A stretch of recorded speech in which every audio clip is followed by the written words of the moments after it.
ஒரு சின்ன ஊர், அந்த ஒரு சிற்றூரில் சாப்பிட்ட அந்த பிரியாணி எனக்கு ரொம்ப பிடித்திருந்தது. அது இந்த பிரியாணி. ஹோஸ்டுக்காக தான் காத்து நிக்கிறேன். கூரை மாதிரி ஒரு சின்ன கடை, ஆம்பியன்ஸில் எதுவுமே இல்லை, இங்கே என்ன இருக்கும், நல்லா இருக்குமா அப்படிலாம் கேட்டேன். பட் இதெல்லாம் வெளில போய் சொல்லு, சிரிப்பாங்கோ. மட்டன் சார் அப்படி எடுத்த உடனே டப்புன்னு விழுந்துரும். அந்த மாதிரி சாஃப்டாக ஒரு மட்டன் குக்காய் நான் பார்த்ததே கிடையாது. என்னடா சொல்ற? என்னால நம்ப முடியலையே. எல்லா பிரியாணியும் ட்ரை பண்ணியிருக்கேன், நார்த் இந்தியாலையும் ட்ரை பண்ணியிருக்கேன், எல்லாமே ட்ரை பண்ணியிருக்கேன்.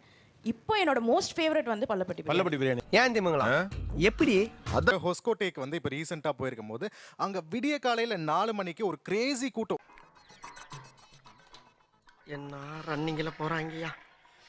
அதாவது ஒரு நாளைக்கு 50 கிலோ 100 கிலோன்ட்டு பெரிய பெரிய தேக்ஷா அப்படிங்கிறது என்ன எதுக்கு பண்ணி பதற மாதிரி பதறிக்கிறீங்க? ஒயிட் கலர் பிரியாணி இருந்துச்சு. அது Mysore style white colour biryani. White colour biryani அது ரொம்ப ஃபேமஸ். தம்பி நெய்சோரா இருக்க போகுது. ஏய் புள்ளைகிட்ட பார்த்து பேசு. Sir, Chennai to Salem towards கள்ளக்குறிச்சின்னு ஒரு ஊர் இருக்கு. கள்ளக்குறிச்சியே முக்கியமான ஊர் தான். ஆமா, இந்த யோசனை எல்லாம் உனக்கு எப்படி வருது? ஒரு வாட்டி ஃபர்ஸ்ட் சாப்பிட்டேன், அதுக்கப்புறம் எப்பெல்லாம் சேலம் போறோமோ அங்க சாப்பிட்டுட்டு தான் சேலம் போவேன். அதுக்காகவே கூட சில நேரம் சேலம் போக வேண்டியதான்.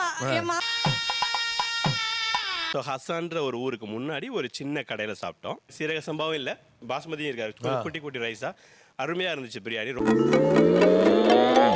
சாதாரண ஒரு தள்ளுவண்டி கடை 75 ரூபாய்க்கு சாதா அரிசி தான் அவங்க யூஸ் பண்ணி செஞ்சிருக்காங்க. புதினா சட்னியை தொட்டுக்க கொடுத்துருந்தாங்க.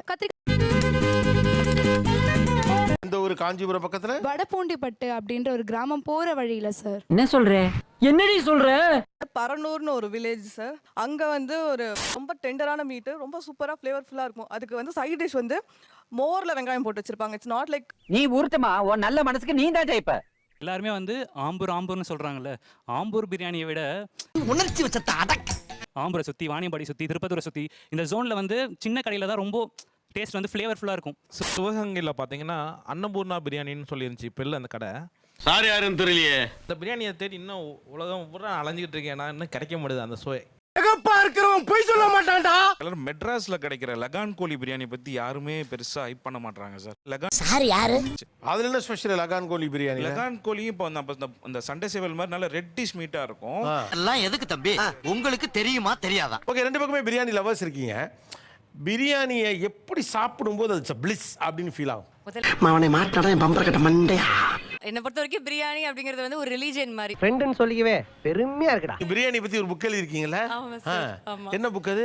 பிரியாணிசம் அப்படின்னு ஒரு புக். பிரியாணிசம். ஆமா. நீ என்ன சொல்ற? என்னடி சொல்ற? எப்படி சாப்பிடணும் பிரியாணி? எப்படி சாப்பிட்டா அது அவ்வளோ நல்லா இருக்கும் சார்?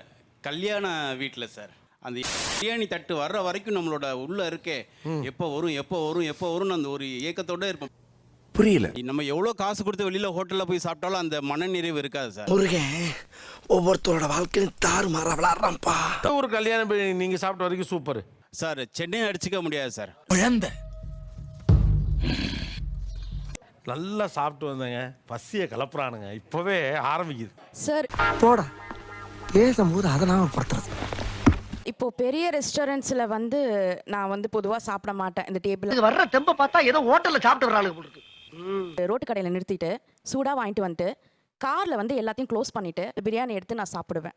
அண்ட் நாங்கள் வந்து ஊருக்கு போகிற பாட்டி ஊருக்கு போகிறப்போ ஆற்றுக்கு கூட்டு போயிடுவாங்க. நல்லா சமைச்சு தூக்கு சட்டியில் எல்லாத்தையும் பேக் பண்ணி வச்சு. அதை வேற ஞாபகப்படுத்திட்டீங்க. நெஞ்சமெல்லாம் பொண்ணு அறக்கு தம்பி. குழம்பு தனியாக, பிரியாணி தனியாக, முட்டை தனியாக, ரைட்டா தனியாக, எல்லாத்தையும் தனியாக பேக் பண்ணி வச்சுட்டு ஆற்றுக்கு எடுத்துகிட்டு போயிடுவோம். அந்த பிரியாணியெல்லாம் போட்டுட்டு கொஞ்சம் அப்படி எல்லாத்தையும் சேர்த்து ஒரு வாய் எடுத்து சாப்பிட்றப்போ அது அப்படியே அதுவும் ஃபுல்லாக சாப்பிடக்கூடாது சார். இதெல்லாம் எங்களுக்குள்ள ஒரு என்டர்டைன்மெண்ட்டுங்க. நம்ம சேனலுக்கு புதுசா வந்தவங்க சப்ஸ்கிரைப் பண்ணி வச்சுக்கோங்க. அண்ணாக்கள் வாழுமிடம் காடு இந்த வீடியோக்கு ஒரு லைக் போடு.